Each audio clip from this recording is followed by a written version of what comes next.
Halo Sobat Bima, bincang inspiratif, menyenangkan. Perkenalkan, saya Bayu Putra dengan rekan saya Aisyah Salsabila Artanti. Kami akan menemani kalian di pojok Talk Visip UEP. Di sini kami akan mengupas profesi mengenai analis kebijakan.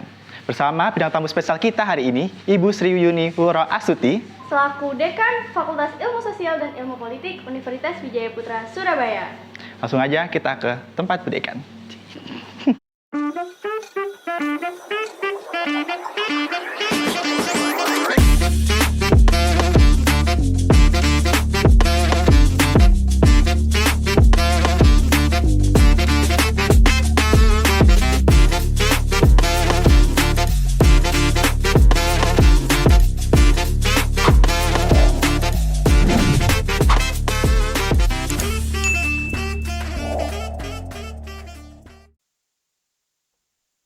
Ada Bu Dekan. Halo Bu Dekan. Hai, pagi. Yuk. Wah, kebetulan nih ketemu Bu Dekan di perpustakaan. Iya, ini kebetulan saya lagi pengen ngecek suasana perpustakaan yang sudah lama tidak pernah banyak dikunjungi mahasiswa karena sudah kebanyakan materi perpustakaan itu kan melalui e-book ya. Jadi sekali-sekali saya pengen lihat gimana sih kondisi perpustakaan kita ini. Ada apa nih? Jadi di sini kami mau bertanya Bu mengenai profesi analis kebijakan. Jadi kami sengaja dan perpustakaan juga mau lihat-lihat buku. Ternyata kebetulan ada Bu Dekan, jadi kita sekali mau bertanya. Oke. Apa nih yang pengen diketahui? Karena hari ini kita akan mengupas tentang profesi analis kebijakan ya Bu ya. Saya mau tanya sih Bu, apa sih yang dimaksud dengan profesi analis kebijakan itu? Oke, sebentar ya. Profesi analis kebijakan. Nah, sebelum kita ngomong ke profesi, saya tanya dulu, analis kebijakan itu kan berarti kebijakan publik ya intinya ya. Iya. Kebijakan publiknya udah ngerti belum? Belum. Nah, kalian semester berapa nih? Semester 2. Oh, pantes kalau semester 2 ya. Jadi saya terangkan sedikit lah tentang kebijakan publik ya. Jadi kebijakan publik itu memang salah satu core dari program studi administrasi negara yang sekarang disebut juga administrasi publik. Nah, apa itu kebijakan publik? Kebijakan publik itu adalah semua keputusan atau tindakan yang diambil ataupun tidak dilakukan oleh pemerintah. Yang tujuannya untuk apa? Untuk pencapaian tujuan pembangunan serta kesejahteraan masyarakat. Nah, memang biasanya kalau kita bicara kebijakan publik, itu ranahnya ada di lembaga-lembaga pemerintahan. Nah, kembali ke pertanyaan tadi Mbak Sasa ya, sama Mas Bayu. Apa itu analis kebijakan publik? Jadi analis kebijakan publik itu adalah suatu rangkaian kegiatan untuk menganalisis mulai dari sebelum ada kebijakan dibuat, yaitu mulai dari formulasi sampai kepada setelah kebijakan itu ada, kemudian diimplementasikan dan sampai untuk melakukan evaluasi kebijakan. Nah, itu perlu profesi tertentu atau khusus, yaitu yang disebut dengan analis kebijakan. Jadi analis itu orangnya, kegiatannya menganalisis, ya kan? Nah, jadi jelas kalau gitu ya. Oke.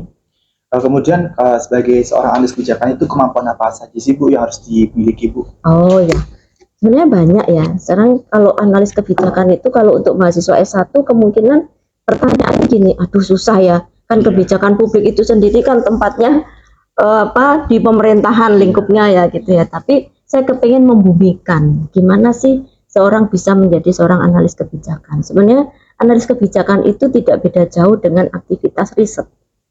Mahasiswa udah familiar kan dengan riset ya. Kalau riset itu apa sih? Pertama adalah menggali data, ya kan? Jadi ketika kita melihat sebuah isu, misalnya taruhlah tentang kemarin itu kalau di pedesaan lagi booming ya, pemerintah melalui Kemendes itu mengiyakan adanya pembentukan BUMDes. Untuk apa BUMDes itu dibuat misalnya? Untuk meningkatkan atau mengakselerasi kesejahteraan masyarakat desa, untuk meningkatkan kemandirian desa. Tapi kenapa kok ada BUMDes yang nggak jalan? Kenapa kok ada yang maju, ada yang belum? Nah, ini kan perlu kita analisis ya kan? Ya kan? Nah, berarti kan kita perlu menggali berdasarkan data atau yang disebut dengan evidence base. Nah, itu jadi kemampuan gimana mahasiswa bisa menggali data, bisa menganalisis data-data yang empirik, ya itu modal utama dari seorang analis kebijakan. Nah, setelah itu bagaimana kalau sudah dapat data? Tentu harus diolah. Ya, jadi harus punya kemampuan apa nih? Kalau sekarang pengolahan itu kan nggak mungkin secara manual ya, Iya. menggunakan aplikasi, tools-tools yang digunakan untuk analisis Sumber yang data. Seperti itu. Kemudian setelah data dianalisis, diapakan? Seorang analis kebijakan juga harus mampu memvisualisasikan.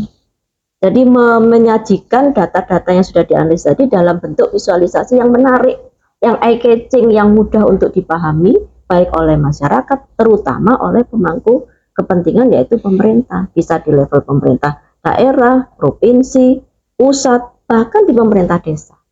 Gitu ya. Dan masih banyak lagi untuk menganalisis. Tentu nanti diperlukan juga kemampuan untuk mengkomunikasikan. Karena kan tidak berhenti di setelah analisis kan perlu hasilnya itu dikomunikasikan. Itu nanti masuk ke advokasi kebijakan. Di antaranya itu saya nggak pengen yang terlalu tinggi, nanti kalian takut nih jadi analis kebijakan. Dipikirnya susah gitu ya. Nah, Sobat Bima, itu tadi itu kemampuan yang harus kalian miliki sebagai yang ingin menjadi seorang analis kebijakan. Nah, selanjutnya ada pertanyaan lagi nih. Apa tuh, Kak? Untuk menjadi seorang analis kebijakan tuh tugasnya kalau boleh tahu apa sih ya, Bu? Wah, kalau dibilang tugas ya, sebenarnya saya ingin jelaskan gini. Awam itu pasti berpikir analis kebijakan publik itu pasti nanti kerjanya di organisasi pemerintahan atau di pemerintahan. Memang benar. Jadi di pemerintahan itu ada yang namanya jabatan fungsional analis kebijakan publik. Tetapi saya ingin memasyarakatkan bahwa analis kebijakan publik itu tidak selalu nantinya bekerjanya itu di instansi pemerintah atau sebagai ASN gitu ya. Tapi bisa juga analis kebijakan itu bekerjanya di banyak macam organisasi. Misalnya apa? Yang jelas di lembaga-lembaga riset.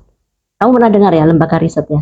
Lembaga riset itu kan ada yang milik pemerintah, ada yang independen, swasta ya, mandiri. Jadi contohnya apa? Misalnya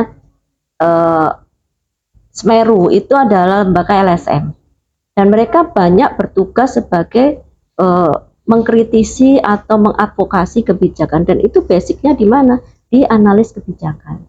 Lembaga survei, kemudian lembaga-lembaga ilmiah, lembaga riset seperti Indef ya, yang independen itu juga memproduksi kajian-kajian seperti analisis kebijakan ini. Dan juga di organisasi swasta atau private, misalnya di perusahaan-perusahaan besar, itu mereka juga butuh yang namanya output dari pekerjaan si analis tadi. Misalnya perusahaan ini akan mengembangkan bisnis ekspor impor misalnya. Nah, kebijakan-kebijakan pemerintah mengantisipasi dinamika misalnya perkembangan perekonomian internasional dan sebagainya, itu kan perlu ada analisisnya.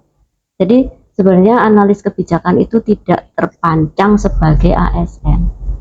Dia bisa aja masuk kemana-mana, dan ini yang seperti di Google misalnya, itu kan perusahaan besar ya, itu juga perlu orang-orang seperti analis kebijakan ini. Jadi banyak sekali prospek yang bisa dimasukin ketika orang mempunyai kompetensi. Jadi yang dipentingkan itu kompetensinya. Kompetensi apa tadi? Kompetensi menyajikan data, evidence base, yang menganalisis, ya. Kompetensi menvisualisasikan, dan ini bisa menjadi suatu yang sangat penting.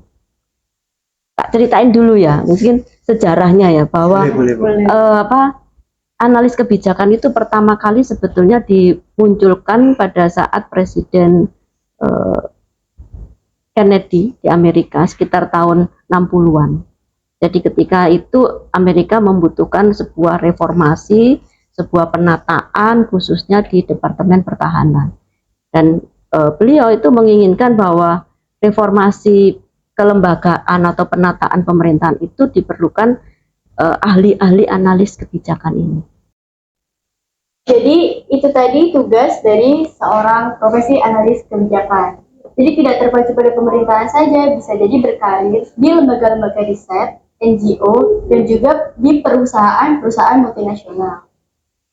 Dan sebelum saya tutup nih, Bu, ada nggak Bu pesan-pesan untuk generasi muda di luar sana biar semangat untuk menjadi seorang mahasiswa yang sukseskan negara ini? Oke, ya. Seperti tadi yang sudah saya sampaikan ya, jadi negara ini butuh peran dari generasi muda, generasi milenial, bahkan untuk pegawai negeri pun yang sekarang disebut dengan ASN itu butuh yang namanya ASN milenial, dan itu butuh kepedulian, butuh apa ya, kemauan, komitmen semua elemen bangsa untuk memajukan, mensukseskan program-program pembangunan. Oke. Sangat menyemangati sekali ya teman-teman ya. Oke, buat Sobat Dima, bagi kalian yang tertarik nih masuk di FISIP UWP, jangan lupa masuk di program studi Administrasi Publik di Universitas Wijaya Putra. Terima kasih untuk waktunya sudah mau menyempatkan memberikan ilmu juga buat kita dan buat Sobat Dima yang di sana yang sedang menonton. Dan saya Batri Putra dan rekan saya Aisyah Fahodlartanti. pamit undur diri dan jangan lupa like, comment, subscribe, dan nyalakan tombol lonceng di atas untuk video terupdate dari kami. See you guys.